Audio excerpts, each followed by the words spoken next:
আসসালামু আলাইকুম রহমতুল্লাহ বরকাত।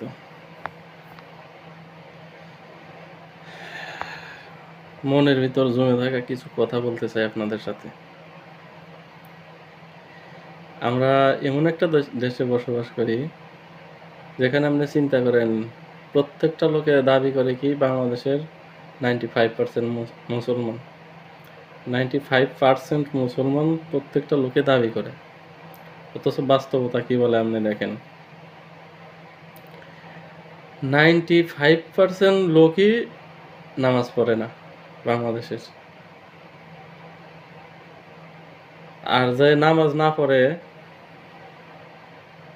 আমি তো আর মুফতি না, ওই ফতোয়া দিতে যাই না। তবে আমি যতটুকু শুনছি প্রত্যেকটা মাযহাবে নামাজে না পড়ে এ কাফের, তার ঈমান নাই, সে কাফের। শুধু আমাদের মাযহাবে যে নামাজ না পড়লেও যদি ভিতরে অনুশোচনা থাকে তাহলে কাফের না, তবে ভালো মুসলমান না। তো যাক, ওই ব্যাপারে কথা বলতে চাই না। তাই আমি বলতে চাই যে 95% মুসলমান দাবি করা একটা দেশে 95% লোক নামাজ পড়ে না। এই মুসলমানেরই 95% মুসলমান নামাজ পড়ে না। তাহলে আল্লাহ যে আমাদের দুনিয়ার উপর রাখছে, টিকে রাখছে, এই তো আল্লাহর হাজার হাজার করুণা করে আমাদের রাখছে। আর সেই দেশে থেকে আমরা ভালো কি আশা করতে চাই?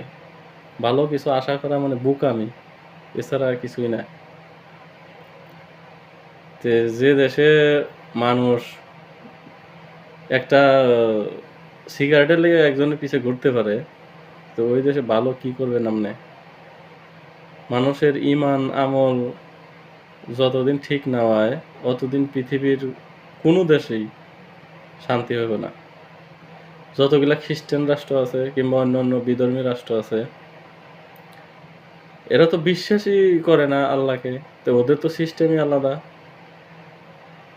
আর আমরা যারা নামে মুসলমান যারা দাবি করি যে আমি মুসলমান, তা সাক্কা মুসলমান, মানে কোনো ভেজাল নাই, ভেজাল ছাড়া মুসলমান যারা দাবি করি, এরাই 95% নামাজ পড়ে না। আর যে 5% মুসলমান নামাজ পড়ে বাংলাদেশে, এই 5% মুসলমান 80 ভাগে বিভক্ত।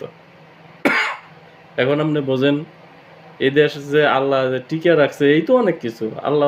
আল্লাহর কাছে হাজার হাজার শুকর যে আল্লাহ আমাদের দুনিয়ার উপর রাখছে। তো কমে লুতের মতো আমাদের